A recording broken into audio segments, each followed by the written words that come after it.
네. 지난주까지 언중요걸로 방송이 됐는데요. 저희가 새해를 맞아서 새로운 기분으로 출발하기 위해서 소폭 개편을 하면서 이름도 손봤습니다. 이름하여 언론 어땠는데요. 헬마스 임경미 작가는 개인 사정으로 지난주 방송 끝으로 고별 인사를 했고요. 우리 미디어오늘의 노지민 기자는 굳건히 함께해 주시고 있습니다. 일단 인사 나누고요. 어서 오세요. 네, 안녕하세요. 살아남았습니다. 살아남기는. 그리고 노지민 기자의 파트너로 아주 특별한 분을 저희가 모셨는데요. 이분은 어떻게 소개를 해야 될까? 일단 이렇게 소개를 하고 인사 나누고 좀 여쭤보겠습니다. 새로 모신 분은 박성태 사람과 사회연구소 연구실장입니다. 어서 오세요. 네, 안녕하세요. 박성태입니다. 뭐 제가 이렇게 소개를 했지만 사실 지금 우리 촌철님들은 연구실장님보다는 JTBC 메인 뉴스 앵커로 예, 더 했었죠. 기억을 익숙하시죠? 하시지 않겠습니까? 예. 이렇게 귀한 분을 저희가 모셨습니다. 잘 부탁드리겠습니다. 예, 이제 귀하진 않고요. 네. 쉽게 볼 수 그럼 있습니다. 자리를 잠깐 바꾸시는 것도 뭐 그럴까요? 새로운 미디어 환경도 돼 있고 그래서 앵커 내려온 다음에 뭘 할까 하다가 네, 네, 뭐 개인적으로 하고 싶었던 거 음. 저도 사실 시사 프로그램 많이 진행을 해봤는데 네. 가끔 패널 나가서 나도 아시겠지만 앵커 때는 하시고 싶은 말들을 다 못하잖아요. 네, 그렇죠. 그래서 패널 하면서 이런 얘기를 해봤으면 좋겠다는 생각도 있고 오호. 미디어 환경도 변해서 예. 새롭게 나와서 예. 개인적으로 이렇게 하고 그러니까요. 있습니다. 그렇죠. 진행자보다는 패널이 조금 더 자유롭고, 예. 근데 이제 공중파보다는 유튜브가 더 자유롭고, 예. 그렇죠. 예. 하시고 싶은 말씀 다 하셔도 돼요. 네, 이상해서. 지금 댓글이 난리가 났는데 음. 설마 했는데 그 박성태였어. 이것도 예. 있고 그 박성태 이런 댓글이 많이 있네요. 예. 그래서 아, 많이 본 분이다. 제가 예전에 잠이 시사 확 프로그램 할 깨신다고. 때 임금님 귀에 캔디님께서 댓글을 많이 남겨주신 오. 저희 친척은 아닙니다. 오. 누군지 몰라요. 익숙한 분이시군요. 익숙한 분입니다. 저희 고맙습니다, 단골 캔디님. 촌철이시기도 그쵸. 합니다. 네. 예, 예. 아름다운 독도님이 갑자기 잠이 확 깬다고. 여기서 잠이 확 깬다는 것은 신선한 충격으로 저희가 이해를 해야 되는 거죠. 그렇게 이해를 하는 게 맞겠죠. 감사합니다. 신선한을 끝까지 붙이도록 하겠습니다. 충격만 네. 있으면 안 될 것 같고요. 네. 예. 아무튼 앞으로 맹활약을 기대를 하면서 근데 사람과 사회 연구소는 어떤 것입니까? 제가 이제 전직 어디 앵커다 이렇게 다른 방송 나가서 하기에는 좀 그래서 어떤 뭐 하나 만들어야겠다 연구소를. 그런데 뭐 공감, 소통 이런 단어가 제가 사실 좋아했던 단어인데 네. 이미 다 차지하고 있더라고요. 네. 그래서 이런 공감 소통의 가치 지향이 어디냐? 네. 사실은 사람과 사회잖아요. 그래서 일단 그렇게 만들었고요. 네. 조만간 이제 법인 등록 절차를 가질 예정입니다. 혹시 나중에 저도 좀 어떻게 좀 지금 소장 자리가 비어 있습니다. 저희가. 소장도 비어 있고요. 네. 예, 뭐 처장도 비어 있고 다 비어 있습니다. 아, 예, 일단. 예, 예, 알겠습니다. 우리 그 노지민 기자는 어떤 새로운 파트너 어떠십니까? 맞는 소감이? 저도 잠이 확 깹니다. 그래요? 그럼요. 어떤 의미에서? 여러 의미로 해석할 수 있지만 네. 그중에서 가장 좋은 의미로 해석하시면 될 것 같습니다. 역시 신선한 충격. 네. 그렇죠. 노 기자님이 와서 보니까 방송을 참 잘하시네요. 예. 이렇게 칭찬을 받으니 예. 감사하네요. 뭔가 좀 이게 그 방송에서 상당히 중요한 게 출연자 이 케미 합인데 예. 합은 별로 걱정을 안 해도 될 것 같다. 예. 이런 생각을 하면서 한번 이제 네. 시작을 해볼까요? 예. 우리 그 박성대 실장님의 어떤 발제로 시작을 해야 될 것 같은데 역시 이 주제군요. 이재명 민주당 대표 피습 보도 예. 문제점. 이걸 한번 좀 총정리하는 시간을 한번 좀 가져볼까요? 일단 제1야당 대표의 피습 사실은 민주주의에 대한 가장 직접적이고 잔인한 공격입니다. 그렇죠. 그런데 언론이 이 부분을 다루는 데 있어서 일단 오보도 많고요. 네. 지나치게 선정적이었다라는 생각이 듭니다. 예. 물론 주요 매체는 아니라고 할 수 있겠지만 예를 들어서 천지일보가 썼던 제목을 보면요. 흉기 아닌 나무젓가락이었다. 이거는 이제 피습이 없었다. 쇼다라는 걸 그 안에 깔고 있는 얘기거든요. 네네네. 언론에서 이렇게 제목까지 썼고요. 제가 내용도 쭉 보니까 근거는 네티즌이 한 커뮤니티에서 이런 얘기를 했다. 이 네티즌은 목격자도 아니고 추정 영상 일부가 이제 삭제된 영상이나 사진을 보고 본인의 판단. 물론 본인의 판단은 개인이 여러 사람들이 정말 수많은 가지 방식으로 할 수 있는데 그중에 이 쓴 필자의 마음에 드는 판단을 가지고 와서 네. A 씨가 이렇게 말했다. 이런 커뮤니티의 글을 비판도 아니고 그냥 전했습니다. 지금 제가 MBC에서 방송 끝나고 길거리 가다가 한마디 하면 그것도 기사화 될 수 있을까요? 뭐 그런 거 다를 거 그렇죠. 없잖아요. 다를 거 게 없죠. 없는 일이죠. 그렇죠. 예, 사실은 게이트키핑이라는 게 있는데 예. 그런 부분이 없었고요. 또 한때 유력지 기자였던 분의 이름을 건 인터넷 매체 네. 누구든지 보면 이제 아실 텐데 네. 제목이 이재명 목 부위를 찌른 흉기는 과도인가 나무 젓가락인가. 이거 사실 뭐 물음표로 표시하는 방식은 많은 언론에서 쓰기도 하는데 명백한 이 테러 피습을 전하고 있는데 예. 이 해당 기자가 뭐 아시겠지만 최보식 기자가 쓴 건 아닙니다. 한 논객이라는 이름으로 글이 나왔었는데 기사 내용을 쭉 보니까 뭐 이렇게 해서 뭐뭐 했나 보다. 그냥 개인의 추정과 상상력을 썼습니다. 사실은 그냥 커뮤니티나 예. 이런 데 올라 있는 글과 다르지 않다라고 볼 수 있지만 문제는 이게 언론의 형식을 띠고 나간다는 거죠. 근데 제 기억으로는 경찰이 가장 먼저 그 브리핑한 내용이 흉기가 어떤 것이었는가 이거 아니었나요? 예. 그런데 그 전에 예. 사실은 커뮤니티를 기반으로 대표적으로는 DC 갤러리의 국민의힘 갤러리 물론 정파적으로 다른 입장에서 네. 여러 가지 의견은 가질 수 있지만 예. 이런 데서 나온 얘기들이 있었습니다. 예. 이거 보니까 뭐 그치. 이런 말을 전하긴 그렇지만 자작극이네, 쇼네 이런 얘기가 전했고요. 네. 이거를 앞서 언론이라는 이름의 몇몇 곳에서 다루다 보니 예. 이런 것들이 다시 커뮤니티로 저 언론에서도 저렇게 말했어라고 얘기하는 거고요. 돌고 도는 거죠. 그렇죠. 그 다음에 다시 부산경찰청에 브리핑이 있어도 뭔가 숨기는 게 있을 거야. 음모야라는 식으로 이 음모가 확대 재생산됩니다. 그렇죠. 원래 이 대통령실도 늘 얘기하는 게 가짜 뉴스 그럼요. 없애야 된다는 거잖아요. 예. 이런 게 바로 가짜 뉴스인데 사실 이런 때 대응을 좀 해줘야 되지 않나라는 생각을 합니다. 그러니까요. 아무튼 근데 이제 경찰이 브리핑을 했고 흉기가 어떤 것인지에 대해서 설명을 했고 그 뒤에는 좀 그래도 잦아들었다고는 볼 수 있는 겁니까? 일부에서 이제 계속 앞서 말씀드린 것처럼 예. 일부 커뮤니티에서는 경찰도 똑바로 얘기 못할 거야. 예. 사실은 상상력의 영역들이 이제 커뮤니티에서는 계속 확대되고 있고요. 그리고 제가 보니까 이런 얘기도 있었습니다. 이거는 인터넷에서나 얘기해야지. 국민의힘 의원들도 이런 얘기하면 안 돼. 이제 국민의힘 갤러리에서 나왔던 얘기인데요. 그런 말들도 있었습니다. 얘기하면 의원들이 이거 나서서 같이 이야기하면 마이너스다 이런 얘기까지 하는 걸로 봐서는 네. 일부 본인들도 이거는 정말 상상력의 영역이다. 그냥 말도 안 되는 소리다라는 걸 알고 있지만 사실은 그렇게 얘기하는 것은 물론 이건 어떤 커뮤니티의 얘기지만 거기에서 이렇게 어떻게 보면 즐기는 하나의 소재로 삼는 거 아닌가라는 생각을 들고요. 실제 그런데 어떤 아시겠지만은 한동훈 비대위원장이 대전 신년 인사회에 갔을 때 한 분이 쇼다라고 쇼입니다 이렇게 외쳤어요. 네, 맞아요. 예. 그럼 뭐 본인도 이런 커뮤니티 글 보고 외쳤고 다행히 한동훈 비대위원장이 대처는 잘했습니다. 제지를 시켰고 국민의힘도 공식적으로는 그러면 안 된다라는 의원들도 자제를 시키는 편입니다. 근데 이렇게까지 가는 것 자체가 사실은 좀 슬픈 일이라고 그렇죠. 볼 수 있죠. 근데 그 문제 말고 그러니까 그 피습 직후에 특히 방송 예. 여기서 보면은 이 장면을 그냥 여과 없이 그냥 막 내보내지 않았습니까? 기자협회부에서도 그래서 이런 지적들이 나오곤 했는데요. 예. 일단 사실 돌발 상황이고 예. 제1야당 대표의 피습이라는 그것도 흉기에 의한 목의 자상. 사실 말만 들어도 끔찍하잖아요. 그렇죠. 그렇기 때문에 이제 큰 사건이 터진 건 맞는데 그래서 당황스러울도 있지만 그런 어떻게 보면 보기에도 좀 부담스러운.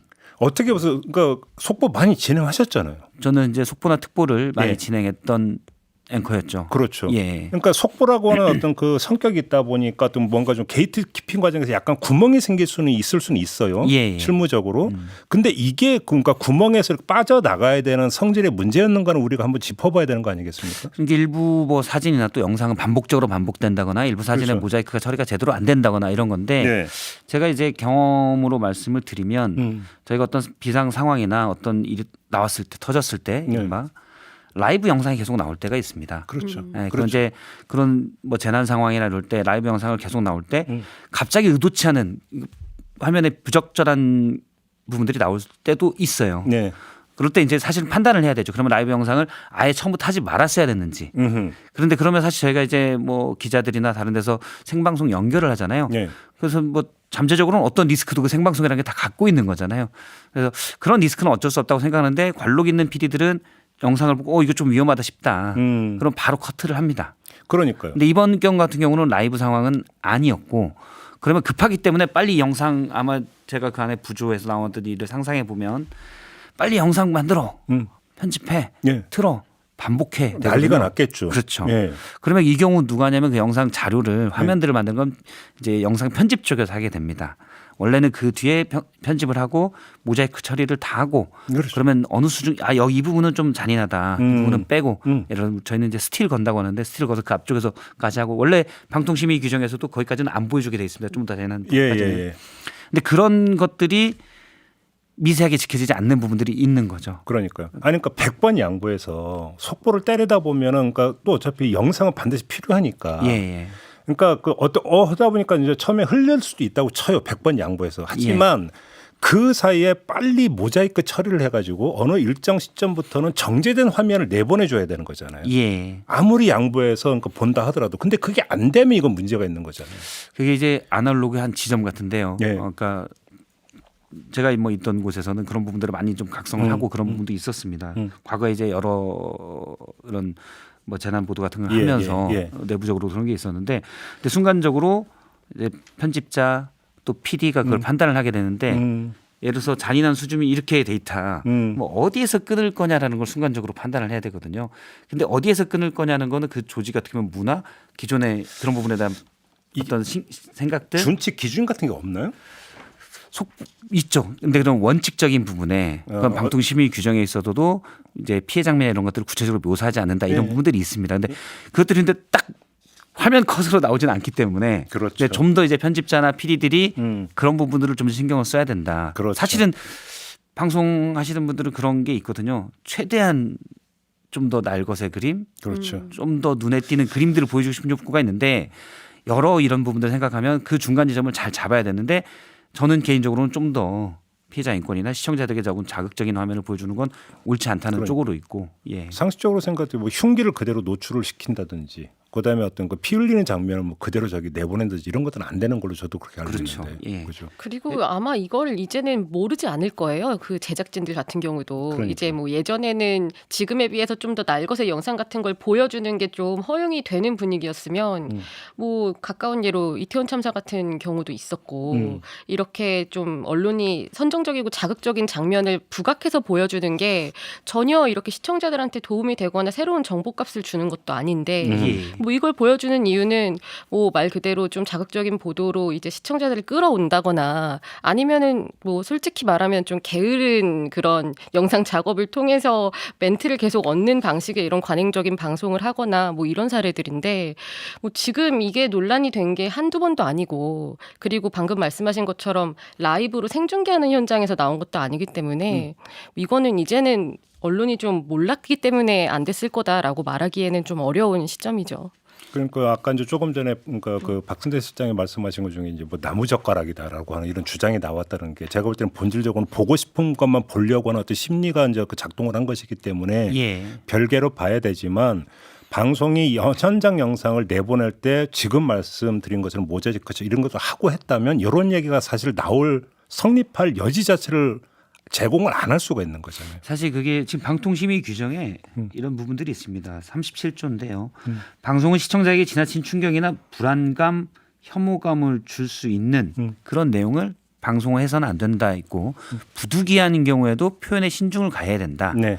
라면서 이런 범죄 현장 같은 부분도 그 내용에 해당이 됩니다. 그러니까요. 그런데 이제 표현들이 이렇잖아요. 신중을 기해야 된다.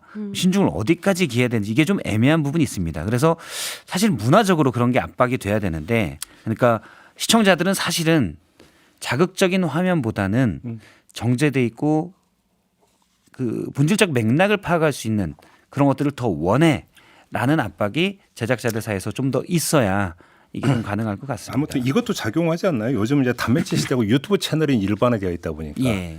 우리는 정제된 화면을 나가는데 어딘가의 유튜브 채널에서 현장에 있던 채널에서 마구잡이로 그냥 영상을 내보내. 이러면 그쪽으로 몰려가. 그렇죠. 그럼 경쟁력이 안 돼. 이런 것도 사실 좀 은근히 의식하고 있는 거 아닙니까? 사실. 그렇죠. 그러니까 유튜브에 뭐 드라마를 예로 들면 OTT 드라마들은 다 표현하는데 지상파 드라마나 맞아. 다른 드라마는 못한다고 해서 이거 위기다라고 하잖아요. 사실 뉴스 분야나 이런 분들도 똑같이 그런 생각을 하고 있습니다. 그러니까요. 실제 이번 피스토 유튜브에서는 모자이크나 스틸이 없는 그렇죠. 그런 영상들이 무분별하게 나오고 있어요.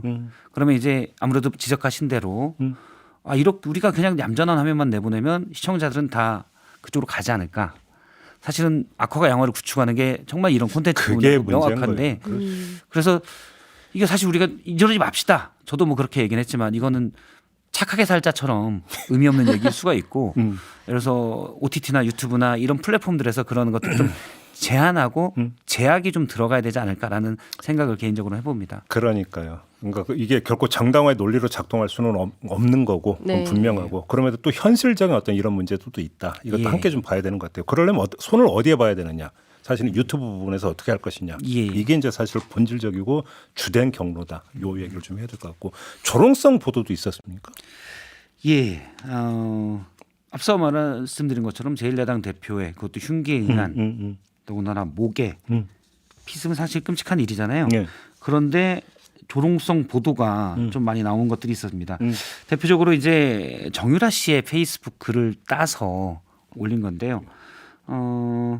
몇몇 언론들이 그대로 보고했습니다. 근데 헬기 태워주세요. 아이고 나 죽는다. 네네. 이재명 피습 정유라 발언 논란. 이게 헬기 이송 논란을 두고 한 건데 일반인인 정유라 씨의 페이스북 글을 가져다 따오면서 정유라 씨가 멍 때리다가 모서리에 세게 찧어서 피가 나고 찢어졌는데 나도 헬기 태워주세요 라고 얘기한 거를 제목으로 따서 하는 겁니다. 한마디로 비아냥이잖아요. 이거. 그렇죠. 물론 정유라 씨는 개인적으로 저는 정유라 씨가 개인적 의견을 갖는 건 자유라고 생각을 합니다. 근데 정유라 씨가 사실은 사회적으로 공적 인물도 아니고 그런데 이 정유라 씨의 페이스북 글을 따서 유력 언론들이 기사를 쓰고 그것도 강력하게 지적하는 게 아니라 그냥 물론 드러난 팩트긴 하죠. 정유라 씨의 발언 자체는 팩트긴 한데 그걸 그대로 인용하는 거는 그렇죠. 부적절하다. 사실 이건 뭐 아마도 온라인 기사로 눈길을 끌려는 그랬을 가능성이 큰데 이것도 좀 부적절해 보입니다. 이런 조롱의 문제점은 뭐냐면 제가 여러 번 강조하지만 정말 민주주의의 큰 어떤 공격인데 이건 대통령도 똑같이 지적을 했습니다. 모두의 적이다 테러는. 근데 이게 조롱성으로 가버리면 희화화가 돼요. 그렇죠. 범죄의 심각성을 모르게 되고 이런 얘기해서 그렇지만 또 나올 수도 있는 겁니다. 정말 이건 이 한 사람이 당신은 정말 나쁜 사람이야 예. 라는 걸 받고 다른 사람도 그런 도덕적 지탄을 받을 수 있고 또 뭐 이런 것들을 느껴야 되는데 희화화돼 버리면 이게 안 돼. 너무 가볍게 시비되고 마는 거죠. 옛말에 차도 살인이라는 말이 있잖아요. 예. 그건 이제 칼을 빌려서 하는 거지만 요즘은 이제 그 언론의 행태 중에 하나가 뭐라고 차언 살인이라고 해야 될까요? 예. 그죠? 다른 사람의 어떤 말을 그러니까 인용본 그 사람이 페이스북에 있는데 글을 올린 거 팩트니까 팩트 아니냐? 팩트 그렇죠. 줬는데 뭐가 문제냐? 근데 팩트도 팩트 나름이라는 거죠. 예. 결국은 이건 차언 살인이라고 약간 이제 표현해서 이제 말씀드릴 수 있을 것 같은데 그 도대체 그게 무슨 뉴스 가치를 갖는 것이냐 이 문제가 있는 그렇죠. 건데. 그 여기에 사실 언론사의 의도가 이제 스며 들어가는 거죠. 간단히 이야기를 하면. 아무튼 근데 지금 말씀하신 것에서 나오는 게 이른바 서울대병원으로 헬기 이송. 예. 이제 가장 큰 지금 논란이고 쟁점이 되는 게 이거 아닙니까? 우리 박성태 실장 어떻게 보십니까? 이 보도 부분을 보면서. 일단 헬기 이송 논란이 막 됐잖아요. 예. 그런데 뭐 특혜다. 일단 첫 번째는 특혜 논란이 있었죠. 그런데 이제 지금까지 나온 얘기들 각 병원들의 입장 발표를 종합해 보면 가족이 부산대병원에 서울로 이송을 했으면 좋겠다라고 요청을 했고 이거를 부산대병원과 서울대병원이 수용을 했고 네. 그래서 이송을 한 겁니다. 예. 그러니까 헬기 그런데 이제 소방청은 병원에 요청이 있으면 받아들일 수가 있게 돼 있습니다. 그래서 매뉴얼상에는 문제가 없고 네. 그래서 특혜냐 아니냐 일단 요청을 한 건 사실이기 때문에 특혜는 아닌 것으로 보이고요. 그다음 논란으로 간다면 그러면 그 상황에서 서울로 이송한 게 적절했냐. 이건 왜냐하면 지역의사회에서 반발하고 있거든요. 네. 지역 의료를 키우고 지역이 괜찮다면서 무조건 다 서울로 가느냐 이렇게 가고 있는데 여기에 대해서는 뭐 여러 가지 여러 사람들의 의견이 있을 것으로 생각을 합니다. 네. 다만 일단 저도 이제 야권 관계자들에게 물어보니까 가족의 판단이 일단 있었다. 그리고 또 하나는 총선이 지금 100일도 남지 않은 상황 아닙니까? 당시에 그 긴급한 순간에 상처가 어느 정도고 어느 정도의 치료를 요할지도 알 수 없고 어느 정도 안정기에는 또 당무도 봐야 하는 상황에서 네. 이런 것들이 순간적이고 그래서 완벽할 수는 없지만 종합적으로 이루어졌지 않겠냐라는 이제 야권 관계자의 얘기도 있었습니다. 그러니까 이 부분이 과연 적절한지 아닌지는 청취자분들이 이제 판단하면 될 것 같고요. 네. 한 가지 아쉬운 점은 모계 제1야당 대표가 피습을 당한 예. 이런 상황에서 저희가 바로 다음 날 헬기 이송이 적절한 특혜냐, 서울로 가는 게 적절했느냐, 지금 이게 이 프레임의 중점이 되는 게 과연 적절하느냐. 아니, 이게 피습 당일날 나왔어요. 예. 첫 보도가 제 그렇죠. 기억이 맞다면. 그래서 이게 지금 이걸 제기할 계제냐 이제 저도 이런 말씀을 드린 바가 예. 있는데. 그러니까 이게 이제 문제는 요건 좀 되게 복잡한 건데, 예를 들어서 제가 어떤 상처나 뭐를 입었는데 지방병원은 실력이 없어서 내가 못 믿어. 그러니까 나는 서울로 가야겠어라고 한다면 그건 명백히 지방의료에 대한 무시죠. 예. 그거는 뭐 그러니까 저기는 어떤 그 논란의 여지가 없다고 보는데, 그 요인이 아니라 다른 요인 때문에 만약에 했다고 한다면 그걸 지방의료 무시로 이렇게 단정할 수 있는 것이냐, 이 문제가 있는 거잖아요. 예. 그것이 예를 들어서 어떤 특히나 이제 가족 입장에서는 간호를 해야 되는 것인 어떤 문제라든지, 그다음에 그러니까 이것이 그다음에 어떤 입원 기간이 어느 정도 되는 것이냐 이 문제라든지, 이런 것들이 다 연결이 되어 예. 있는 것이기 때문에 그 부분에서 이제 가장 병원에서 가장 먼저 우선시하는 게 이제 가족의 의사잖아요. 환자 보호자의. 이 부분도까지도 같이 보면서 종합적으로 좀 고려가 됐어야 되는데 예. 이게 좀 됐느냐, 이런 예. 문제가 있는 거죠. 이게 이번 뒤에 보면은 전반적으로 이제 정치적 극단, 양극렬 지지자들의 이것 때문에 상대를 악마화하는 경우가 사회적 요인으로 이번 테러에 작용을 한다라는 지적도 있지만, 사실 그 많이 보도에 되는 부분들이 뭐 신문도 마찬가지고요, 방송도 마찬가지고요. 당적 논란, 가해자의 당적이 어디냐. 그렇죠. 두 번째는 이 헬기 이송 특혜, 지역 의료, 이런 부분들은 사건의 본질을 약간 정말 중요한 민주주의에 대한 심대한 공격에 대해서 다른 쪽 맥락에서 우리가 너무 많은 논의를 하고 있잖아요. 이건 프레임을 바꾸는 것 아닌가라는 생각이 좀 듭니다. 지금 이런 보도들의 목적이 방금 말씀하신 것처럼 이제 이번 사건 터지고 나서 언론에서도 약간 자성 섞인 목소리가 나오기도 하고 예. 정치권에서도 반성이 나온다, 이렇게 보도가 나왔거든요. 극단 정치에 문제가 있다, 이번 일을 계기로 그런 걸 좀 끊어내야 된다라고 하는데, 이런 이야기의 기사가 실린 날 지면에 뭐 당적을 옮겼다더라, 그리고 뭐 태극기 집회에 나갔다더라, 이런 예. 기사가 같이 실리기도 하거든요. 네.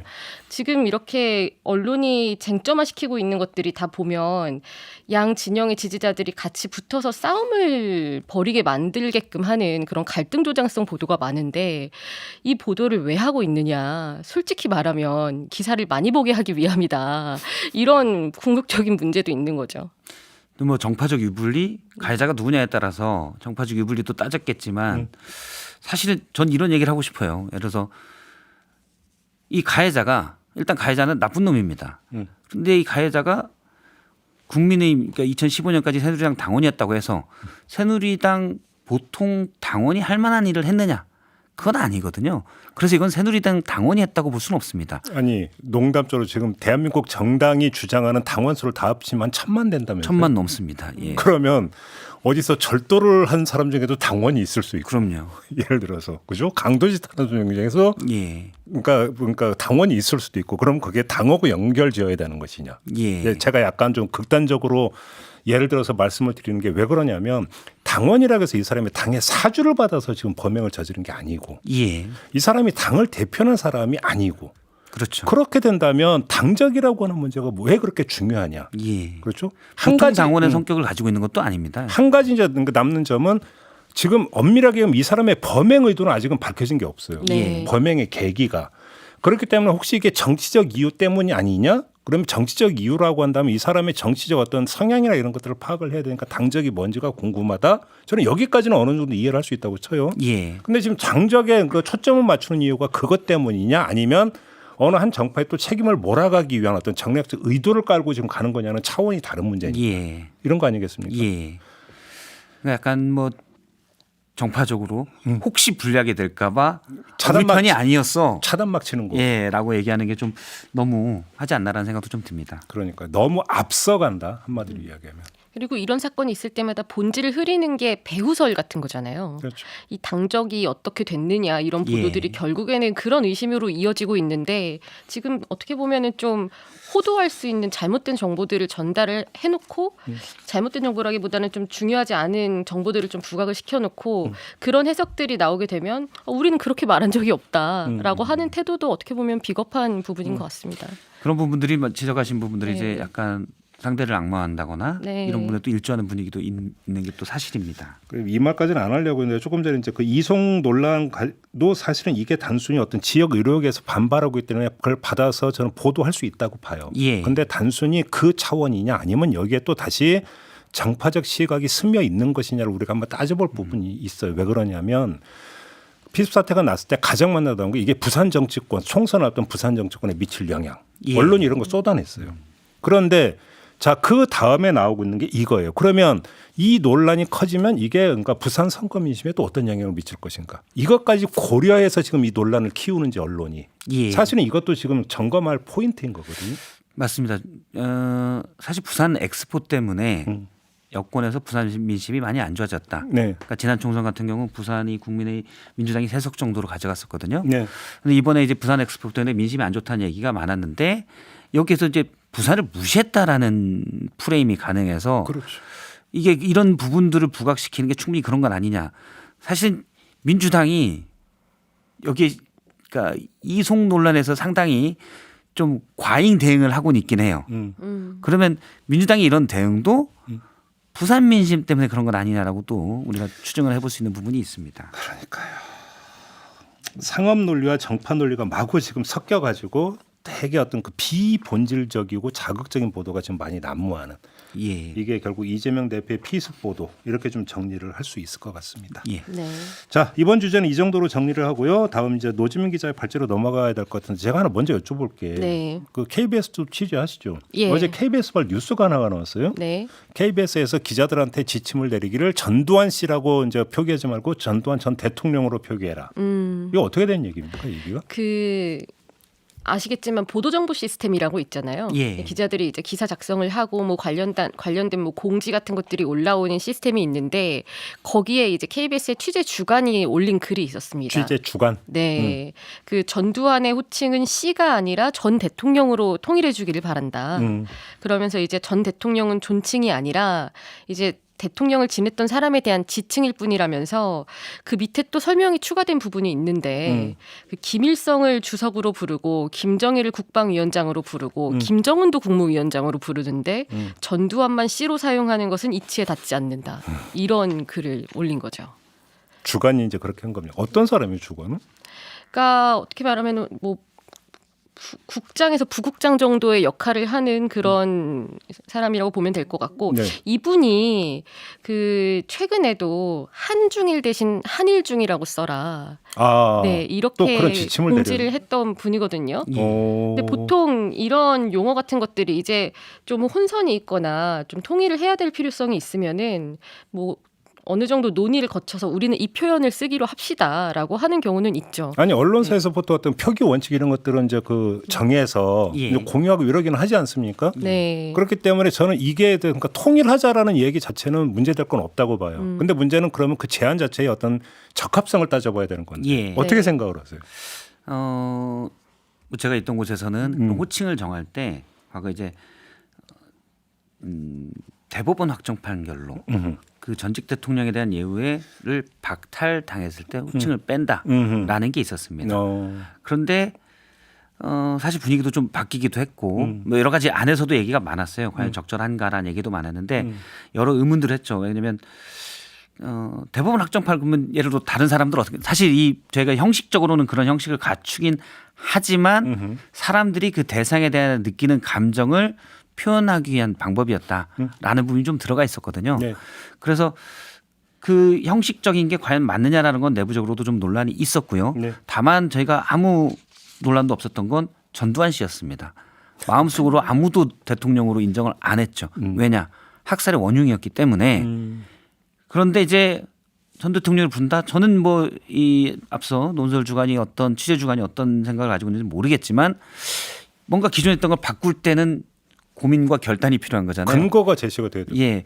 그 부분이 과연 어땠을까라는 생각이 듭니다. 예. 일단 전직 대통령으로서의 예우가 박탈된 대상이고 예. 그렇기 때문에 C라는 표현을 사용해 왔던 건데 그게 바뀐 거는 없는 상황이잖아요.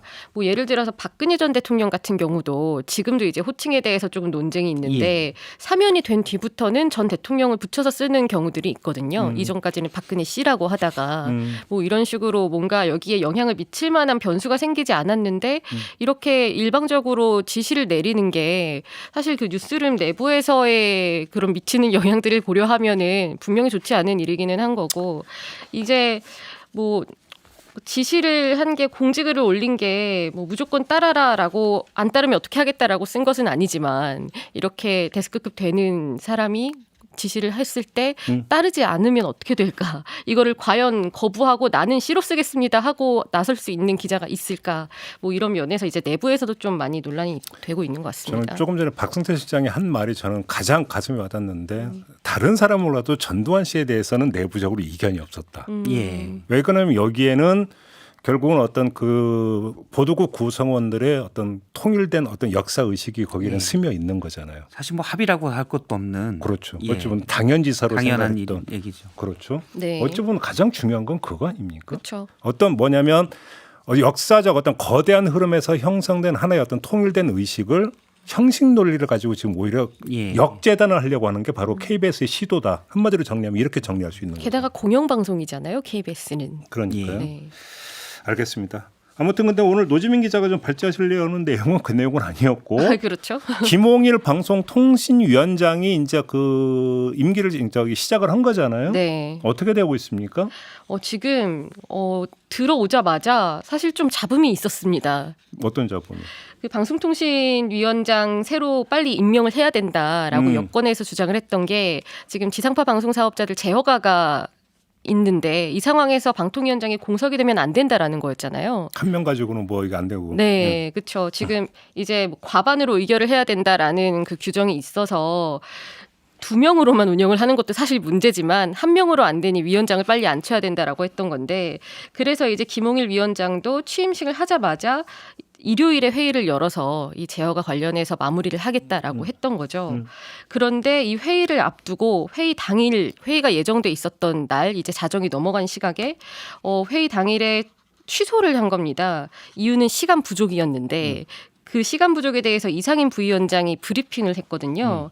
여기서 말한 내용을 그대로 좀 몇 가지를 전해드리면 29일 위원장 임명 직후부터 안건 심의를 위해서 29일과 30일 양일의 지상파 제어가 안건을 검토했다. 그러나 34개 이렇게 방송사 141개에 이르는 방송국에 대한 자료를 심도 있게 검토해 제어가 여부 및 조건 등을 결정하기에는 물리적인 시간이 절대로 부족해 불가피하게 위원회 개최를 취소하게 되었다. 그냥 한마디로 시간이 부족했다라고 밝힌 겁니다. 그렇기 때문에 뭐 결국에 지금 방송사 제어가가 연기가 됐는데 이게 바로 방송사에 타격을 주는 거는 아니거든요. 그래서 방통위 측에서도 이제 브리핑 자리에서 이 행정기본법에도 신뢰보호의 원칙 규정이 있고 또 행정절차법상에도 기간 도래에 대한 특례 규정이 있어서 이걸 적용해서 방송사에 피해가 안 가도록 하겠다라고 해놓은 상황인데 이제 여기에서 짚어볼 부분들이 좀 있는 거죠. 이제 첫 번째가 과연 이렇게 물리적인 시간이 걸릴 거라는 게 예측이 안 됐을까? 라는 궁금증이 하나가 드는 거죠. 그런데 방통위가 이미 지난해 6월에 제어가 심사 관련해서 계획을 다 세워놨거든요. 7월에서 11월에는 이제 시청자 의견 접수하고 기술 심사를 하고 또 10일, 12월에 심사위원회 구성해서 이제 12월에 제어가 의결하자 이렇게 심사 절차를 진행을 해왔고 또 이상임 부위원장이 이걸 다 같이 주관을 해왔단 말이에요. 방통위 사무처 자원의 검토도 끝나서 어떻게 보면은 이제 도장만 찍으면 되는 그런 상황이었는데 갑자기 회의를 잡았다가 이걸 취소해 버린다.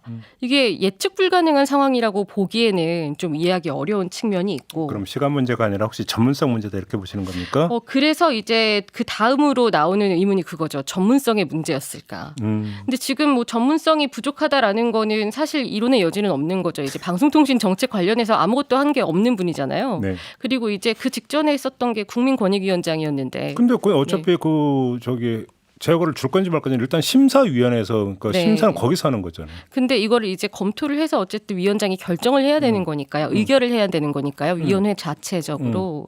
그래서 이걸 보고 나서 감당이 안 되는 상황이었을까라는 물음표가 하나가 뒤따르는 것이고 그리고 또 하나 생각해 볼 수 있는 건 갑자기 정권의 방침이 바뀐 거 아니냐라는 의심이 있는데 근데 사실 이분은 임명되기 전부터 뭐 대통령의 사람이다 이렇게 좀 어느 정도 수식어가 붙었던 분이기 때문에 갑자기 이 제어가 관련 방침을 바꿀 이유도 마땅히 잡히는 건 없는 상황인 거죠. 그렇기 때문에 아까 말씀하신 것처럼 이게 문외한인 인사가 와서 좀 이렇게 혼선을 일으킨 거 아니냐라는 지적들이 나오고 있는 상황이고 또 한 가지 나오는 것은 굉장히 신중한 성정의 사람이기 때문에 꼼꼼히 봐야 네, 돼서. 꼼꼼히 보려고 했기 때문이다라는 해석들도 나오고 있죠. 그럼 언제 돼요? 100 몇십 개인데. 그러니까요. 그래서 이거를 그래서 마땅히 볼 수 있을 만한 시간의 여유가 얼마나 돼야 되는지 이것도 사실 좀 궁금하긴 하거든요. 위원장이 보기에 어느 정도로 판단을 했는지는 근데 구체적으로 꼼꼼히 밝히지 보려면 않아서. 그 수많은 방송사에 대한 어떤 기초 어떤 선행 지식이 있어야 되는 거잖아요. 네. 정보도 있어야 되고. 그렇죠. 근데 이게 없는 거 아닙니까? 그런 의심을 할 수 있는 거죠. 지금 상황을 놓고 보면. 근데 국민의힘에서는 야당 책임 얘기한다는데 그건 무슨 얘기예요? 그렇죠. 이렇게 되고 나서 이제 여당 과방위원 일동 성명이 나왔는데 민주당이 이동관 전 위원장 탄핵을 무리하게 밀어붙여서 이제 자진 사의를 표했고 그리고 식물부처가 되어버린 방통위가 오랜 기간 지켜왔던 재승인 제어가 의결 원칙 무너졌다. 이렇게 입장을 이게 낸 이제 거예요. 이 사태가 이동관 전 위원장의 급작스러운 사태로부터 시작이 된 거 아니냐? 네. 근데 그 원인이 탄핵 때문이다. 그렇죠. 그래서 적정한 심의를 할 수 있는 시간적 여유가 없었기 때문이고 결국에는 법에 따른 원칙을 무너뜨린 민주당의 책임이다라는 거죠. 그런 면에서 책임론. 네. 그런데 뭐 이번 제어가 불발 사태로 사실 그 국민의힘에서 주장했던 아까 말씀드린 것처럼 제어가 때문에 빨리 위원장을 임명을 해야 된다. 급하게 해야 된다라고 했던 명분이 하나가 좀 결과적으로 무너졌고 그리고 법적인 문제나 뭐 제도적인 문제를 언급을 하자면 애초에 이 방통위 2인 체제 자체가 문제가 있는 거잖아요. 아니 근데 왜 나머지 3명의 위원은 어떻게 되는 거예요, 도대체? 그러니까 이게 원래는 5인 합의제 기구로 운영이 돼야 되는 위원회인데 예. 지금 나머지 3명에 대한 임명에 대한 얘기는 전혀 나오지 않고 있고 그렇죠. 이 2명 체제로 계속 이어져 가고 있는 상황입니다. 이게 총선을 앞두고는 그래도 조금 눈치를 보지 않을까 이런 설도 좀 있었는데 바뀐 건 없는 상황인 거죠. 이거저거 알겠고 근데 아무튼 그건 그렇다 치고 네. 김홍일 위원장 어떻게 이 적응이라고 해야 되는 겁니까? 표현이 적응이 제일 적합할 것 같은데 방통위 업무나 방통위 조직, 방통위 사람들이 좀 적응을 한답니까? 어떻답니까? 지금 이제 서로 막 알아가고 있는 상황일 것이기 때문에 방통위 직원들도 그렇고 위원장도 그렇고 뭐 적응이 아직 되기는 이른 시점이기는 하죠. 그 네. 평가를 내리기에는. 이제 다만 아까 말씀드린 것처럼 이전 위원장에 비해서는 좀 더 신중하고 좀 표현의 과격성이라던가 그리고 좀 행동의 속도를 내는 것들은 조금 조절이 될 것 같다라는 평가는 있더라고요. 뭐 예를 들어 가짜뉴스 관련해서 정책을 정말 속전속결로 밀어붙인다거나 뭐 관련 표현 같은 것들을 좀 정의가 제대로 되지 않은 상태에서 정파성에 띈 형태로 사용을 한다거나 이런 걸 좀 하지는 않을 것 같다라는 시각이 있기는 한데 그래서 그러면 이 위원장이 바뀌었으니까 방통위 방향도 바뀔 것이냐 이걸로 연결이 돼야 되는 거잖아요. 하지만 이 방통위원장 취임식 당시에 말한 걸 비춰보면 방향성이 크게 바뀌지는 않을 것 같다라는. 다만 이제 속도가 네. 약간 늘어질 수는 있다. 네, 그런 거죠. 저도 이제 말씀하신 것처럼 심도 있게 검토한다.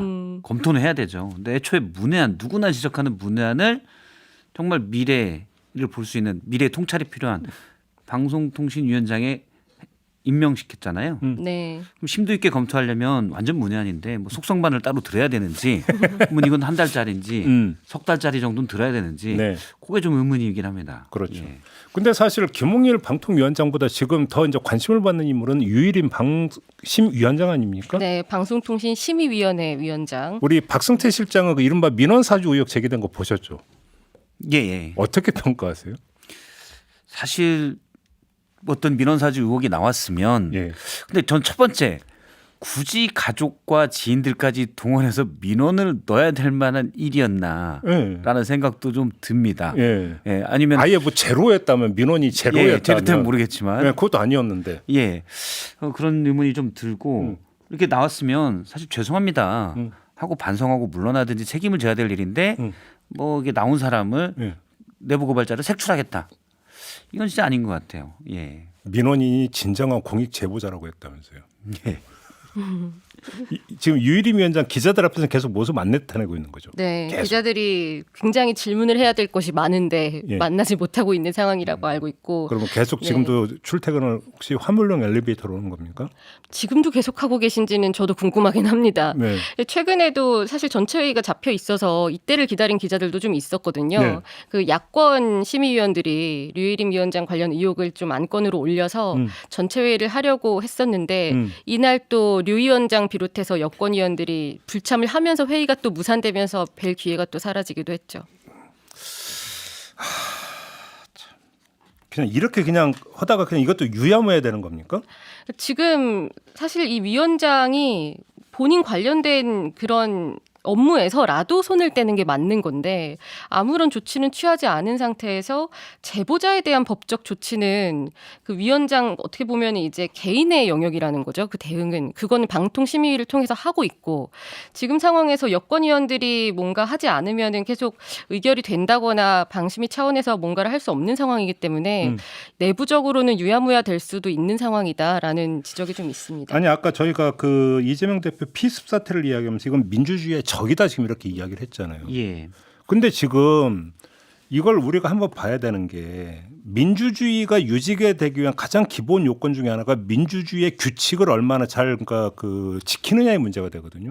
예. 근데 문제는 이것이 항상 어떤 감정이나 이런 게 동반되면서 일탈이 될 수 있기 때문에 중립지대에서 사실은 그것을 일정하게 규칙을 환기시키고 제어하는 이런 어떤 시스템이 필요하될 수 있는 게 사법이고 그다음에 또 어떤 언론 영역에 대해서 이것이 어떤 그런 기능을 하는 게 방심위인데 방심위가 이렇게 해버리면 이거는 민주주의의 규칙을 지키기 위해서 설치된 기구가 민주주의를 훼손한 거거든요. 예. 이거는 간단한 사안이 아니에요. 어찌 이게 본다면. 방심위의 과징금이나 징계는 방통위의 제어가에 영향을 줍니다. 그러니까요. 그래서 방송국에 직접적인 영향을 끼치는데 그래서 제일 필요한 건 방심의 결정에 대한 권위죠.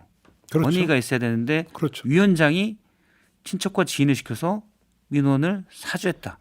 권위를 가장 낮은 수준으로 떨어뜨리는 거예요. 책임을 져야 될 부분이죠. 언론이라고 하는 것들이 결국은 저널리즘 영역이라고 하는 게 민주주의 기제 가운데 하나다. 자 이런 이야기를 하는데 언론 저널리즘이 어떻게 그러니까 이 역할을 하느냐에 따라서 민주주의가 또 약간 틀 지어지는 부분이 있기 때문에 저널리즘에 대한 어떤 일정한 어떤 저기 감시와 견제도 필요하다고 해서 있는 것 중에 하나가 바로 방심위 아닙니까? 예. 그럼 방심위는 그 규칙을 정확히 따라가면서 정도에 맞게 운영이 돼야죠. 그리고 거기 어떤 그 자기의 그러니까 권위가 있어야 이게 이제 유지가 되는 건데 이건 자기의 권위와 자기의 어떤 가장 기본적인 존재 이유를 부정한 행위거든요. 네. 이게 이렇게 유야무야로 끝날 수 있는 성질의 문제는 아니라는 거잖아요. 그래서 지금 수사가 이뤄져야 된다라고 하고 이제 정치권에서도 야당 같은 경우에는 고발을 하겠다라고 하고 있는 상황인데 이대로는 유지가 안 될 것 같고 사실 지금 상황에서는 대통령도 결단을 해야 된다라는 요구가 나오고 있거든요. 해촉을 하든지 해라라는 지적이 나오는데 지금 이 응답을 하고 계시지는 않는 상황이죠. 아니 그냥 정연주 전 위원장 해촉했던 사유하고 지금 이 사유를 한번 비교를 저울에 올려놓고 한번 비교를 해보세요. 어떤 게 더 무거운지. 네.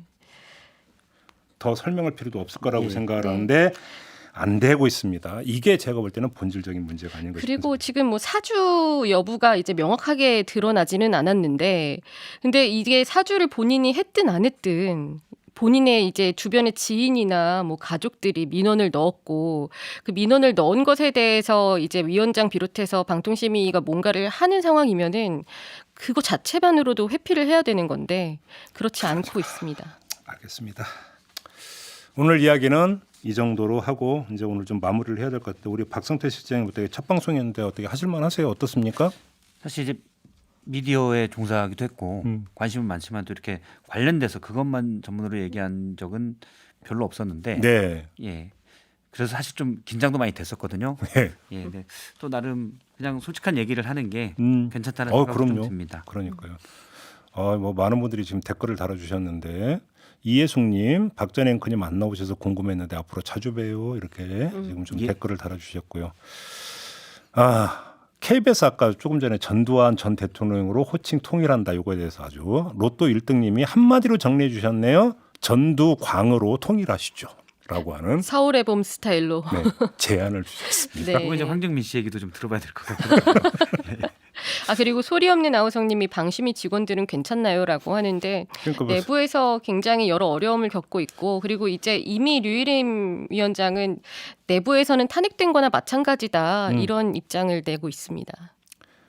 일할 맛이 나겠네요. 직원들 입장에서는 뒤숭숭하지 않겠습니까? 지금 방심위 같은 곳은 직원들이 좀 집단 행동을 잘 하지 않는 곳이거든요. 저 처음 봤어요. 네, 이렇게 단체로 뭔가 문제를 제기하고 나서서 지적을 하는 게 정말 전례 없는 일이다. 알겠습니다. 자, 오늘은 이렇게 마무리하겠습니다. 두 분 말씀 잘 들었고요. 앞으로 또 박성태 실장님의 맹활약을 기대하면서 오늘 순서는 마무리하겠습니다. 두 분 말씀 잘 들었습니다. 고맙습니다. 고맙습니다. 고맙습니다. 네, 저도 함께 올라가겠습니다. 고맙습니다.